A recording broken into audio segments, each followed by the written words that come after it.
बिस्मिल्लाहिर्रहमानिर्रहीम। मेरे काश्तकार भाइयों, मैं हूं आपका मेज़बान प्रोफेसर राणा नेमत।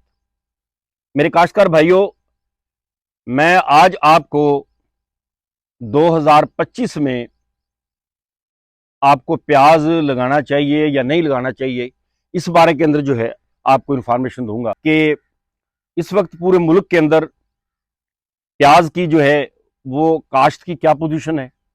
इसी तरीके के साथ इस वक्त मौसम की क्या पोजीशन है और बारिशों की वजह से क्या हालात बनेंगे।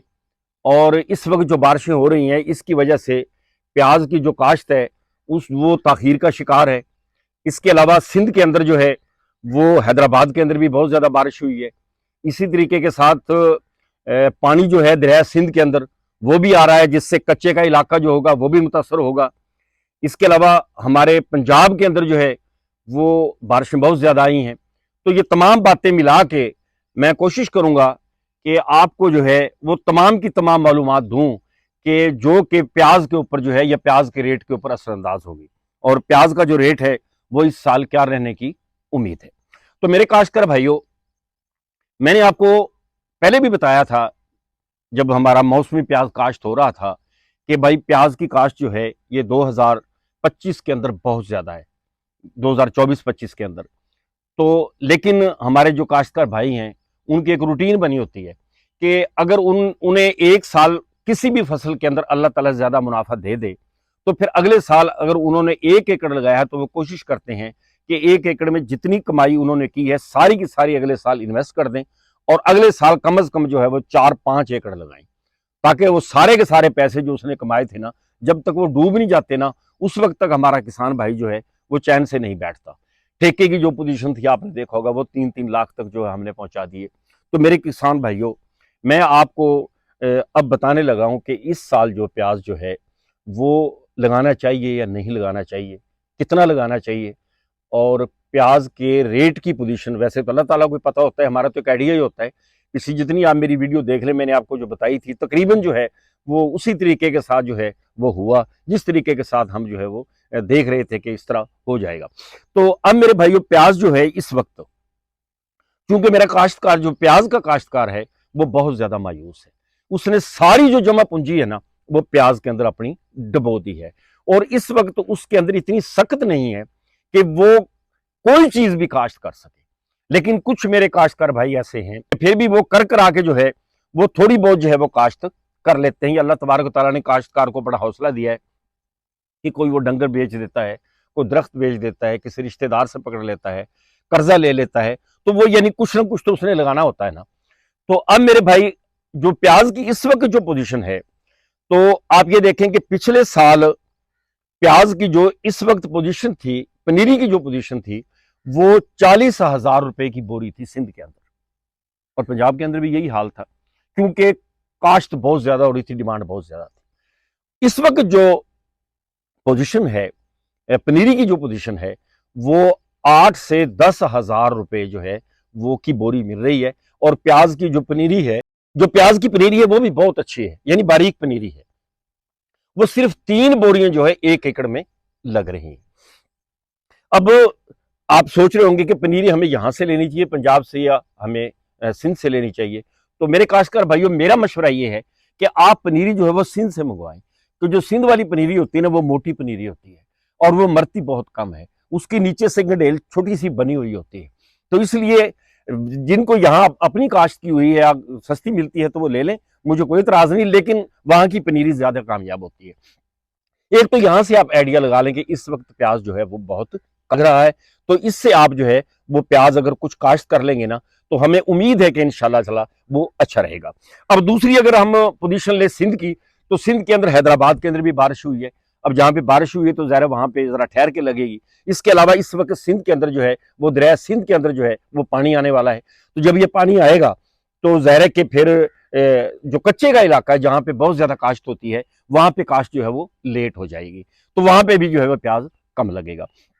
जहां तक पंजाब का मामला है, तो पंजाब के अंदर भी जो है वो बारिशें बहुत ज्यादा हो रही हैं। अब देखिए पाकपतन का इलाका, इसके अलावा जो है शेखुपुरे का इलाका, जड़ांवाले का, लाहौर का, ये ऊपरली जितनी भी बेल्ट है हमारी, ये कह सकते हैं शुमाली पंजाब की, और कुछ जनूबी पंजाब का हिस्सा भी उसके अंदर आता है, वो सारे के अंदर जो है इस वक्त जो है वो बहुत ज्यादा बारिशें हो रही हैं। तो ज़ाहिर है जहां बारिशें हो रही हैं वहां पे जमीन की जो वत्तर है वो कम से कम 15-20 दिन लग जाएंगे वत्तर आते आते। तो इतनी देर के अंदर जो है, चलो अल्लाह तबारक ताला उनके ऊपर भी तमाम हमारे जो काश्तकार भाई हैं उन पे जो है वो रहम फरमाए, तो वो प्याज जो है उनका लेट हो जाएगा।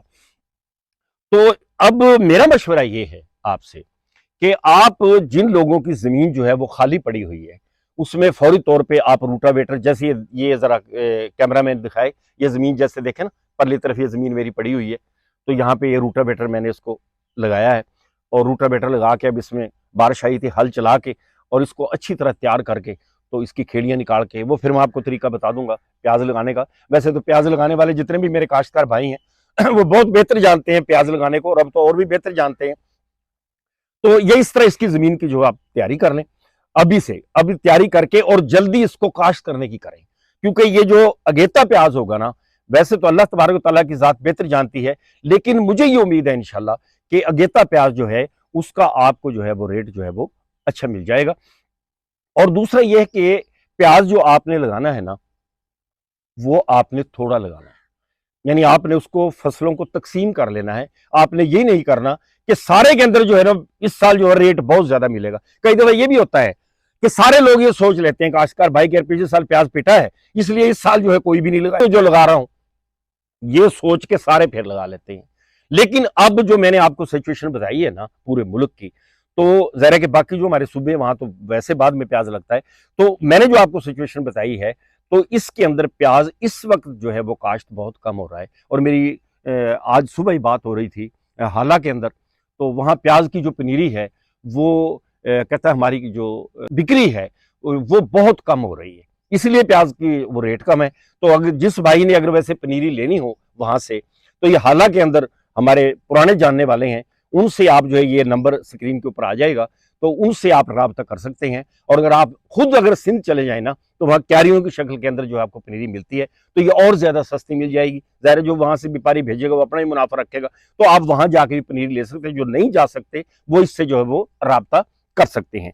तो मेरे किसान भाइयों, मैं आपको फिर एक दफा ये बात बताने वाला हूं कि भाई आज जो तारीख है वो 17 जुलाई है, तो आप जुलाई के अंदर अंदर कोशिश करें कि प्याज जो है वो आपका जो है वो लग जाए, तो इंशाल्लाह ताला ये आपको प्याज जो है अब के अच्छे पैसे दे जाएगा। लेकिन मेरी आपसे दोबारा फिर यही रिक्वेस्ट है कि मेरा भाई प्याज जो है वो सारे का सारा जो है वो प्याज ना लगा लें। वैसे तो सारे का सारा प्याज लगाने की अब जिम्मेदार के अंदर सख्त तो है कोई नहीं, लेकिन फिर भी कुछ हमारे दोस्त होते हैं कि उसके अंदर होता तो जुआ है। बाज़ दफ़ा ये भी होता है भाई कि वो प्याज लगा लेता है, जिस तरह पिछले साल हुआ था कि पिछले साल लोगों ने प्याज लगाया और एक एक एकड़ के अंदर 20-20 लाख रुपए भी कमाया। तो ये मुमकिन भी है, लेकिन चूंकि हम पहले ही मरे हुए हैं तो इसलिए इतना बड़ा रिस्क ना लें तो बेहतर है। तो ये चंद मेरी गुजारिशात थी आपसे इस साल के प्याज के बारे के अंदर कि आप जो है, और प्याज का मैंने आपको ये बताया, एक चीज़ मैं बताना भूल गया कि आपने जो प्याज लगाना है वो इस वक्त नस्लपुरी लगाना है। पनीरी जो है आपने जो लेनी है वो नस्लपुरी प्याज की लेनी है, क्योंकि आजकल जो नस्लपुरी प्याज है ना वही ज़्यादा कामयाब होता है। और दूसरा ये है कि आपने प्याज जो लगाना है वो आपने डबल नहीं लगाना, सिंगल ही लगाना है, यानी एक एक लाइन आपने प्याज की लगानी है। आपने जो है वो दो दो लाइनें नहीं लगानी, क्योंकि इस मौसम में प्याज जो है माशाल्लाह बड़ा मोटा भी होता है और इस मौसम में उसकी पैदावार भी अच्छी आती है। तो ये चंद मेरी गुजारिशात थी जो मैंने आपके गोश्त गुजार की। तो इसलिए प्याज के जो काश्तकार है मजीद अगर कोई बात पूछना चाहें तो वो कमेंट्स के अंदर जो है वो पूछ सकते हैं। तो अगर आपको मेरी बातें पसंद आई हों तो मेरे काश्तकार भाइयों, आप चैनल को सब्सक्राइब भी कर दें और जो है उसको शेयर भी करें, ताकि मेरे जो दूसरे काश्तकार भाई हैं उनको ये तमाम बातें जो घर बैठे मिलती रहें। मेरे तमाम किसान भाइयों को बहुत बहुत शुक्रिया।